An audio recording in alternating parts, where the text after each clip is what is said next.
Hey everybody, Bob Wanamaker back with another episode of The Thinking Strongman.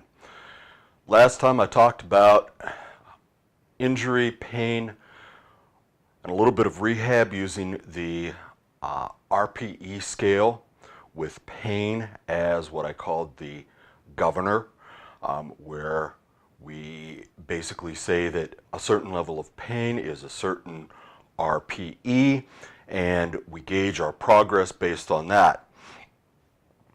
And I emphasized that it's important to detach the emotional response of pain, which is a negative, from the process of dealing with pain.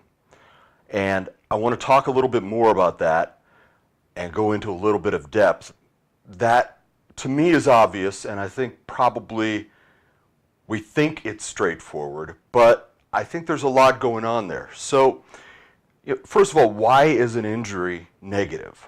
Why is that such a bad thing? Well, we view that as hindering our progress as a lifter, as an athlete. We're somehow short-circuited towards our goal. So, we naturally view that as a negative. And now some of you may be saying, well, it is a negative.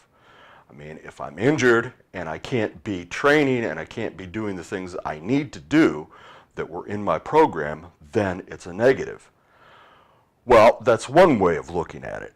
And there's certainly nothing wrong with acknowledging that. There is a negative aspect to injury. It'd be crazy if we didn't acknowledge that. However, don't dwell on that, because you can't do anything with a negative. All you can do is dwell on it. So instead, let's look for the positives. How can I encourage rehabilitation? How can I make progress towards regaining my momentum in training?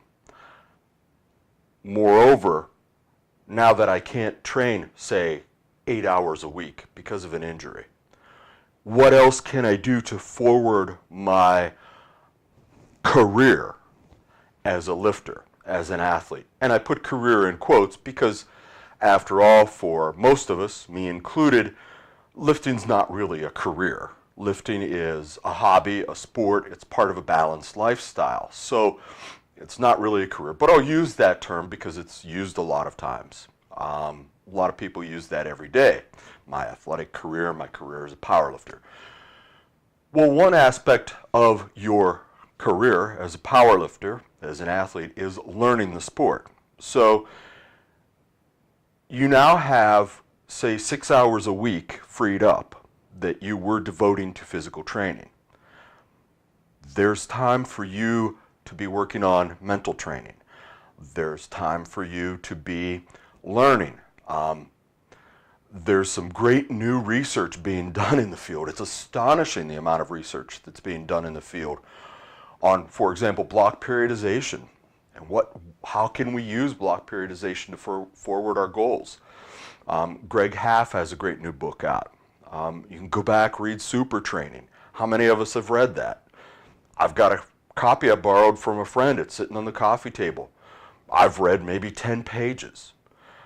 So with that sudden free time, now there's an opportunity that has presented itself, and it's an opportunity to learn, to grow in other ways in the sport. And that's what a balanced life and a balanced career as a lifter is all about. I'm going to take a minute and go into a very personal thing for me with this. So as I mentioned in my introductory video, I've been diagnosed with a degenerative disease. There's no cure, no known cause, and it's estimated that I have, give or take, 5 years left before I'm completely immobile. Because the disease progresses and because it moves in different ways and because my body mobility is compromised in new ways on an ongoing basis, I pick up a lot of injuries. There's nothing I can do about it in terms of preventing them. It's just I have to stay on top of them. Now, I could look at all that as just a negative. And I could say, well, All I'm going to do is get injured. All I'm going to do is not meet my goals. All I'm going to do is be frustrated. All I'm going to do is never move forward in my career. So why even bother? I mean, honestly, that thought has crossed my mind more than a couple thousand times, to be honest. But what I have to do, what I've done, is I've focused on opportunities that I've been given. So, okay, I have this issue that I have to work with. I can't change that. It is. Now, I can either look at my life and say, well, in 5 years I'm going to be immobile, and I'm not going to have done anything in those 5 years. Or I can say, I'm going to do what I can in those 5 years. I chose the latter. I'm going to do what I can in those 5 years. I'm going to push myself. Now, look at, I'm not saying I have this great life. I'm not saying that I'm better than anybody. But if you go back to where I was in 2005, 2006, I was learning how to lift again. I was re-entrant, as the phrase goes. I didn't have much knowledge. I didn't really know anybody in the field. Now, fast forward to today in 2014, and I'm doing seminars with reactive training systems. I'm getting to travel to do those seminars. I have touched other people's lives, which is probably the most important thing. It's very important to me to know that I've helped some people through a tough time with injury or with whatever's going on in their life. So I've grown despite my setbacks, despite my constant ongoing issues. I've managed to find opportunities for growth, as opposed to finding excuses to not to grow. And I think that we can all agree it's better to grow, it's better to learn, it's better to live than it is to not. So that's why I'm so big on finding opportunities in the face of injury.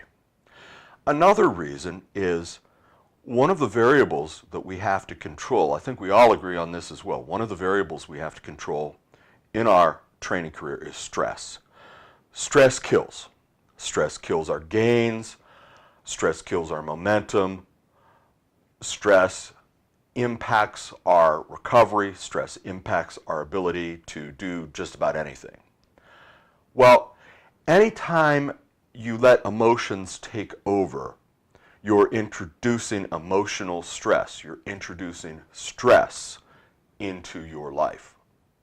So if I let this negativity run unbridled through my life, A, I can't do anything positive, and B, it's generating more stress that's holding me back even further. So everything adds up to, we want to find a way to be positive. We want to find a way to continue forward momentum. We want to find a way to grow in our athletic careers. We want to find a way to grow as lifters and as humans. So this is very important to keep in mind. Circling back around, the concept of autoregulation and the concept of RPEs hopefully will give us a little bit of a handle on how to deal with an ongoing injury and rehabilitation. That's it for today. I'll be back soon.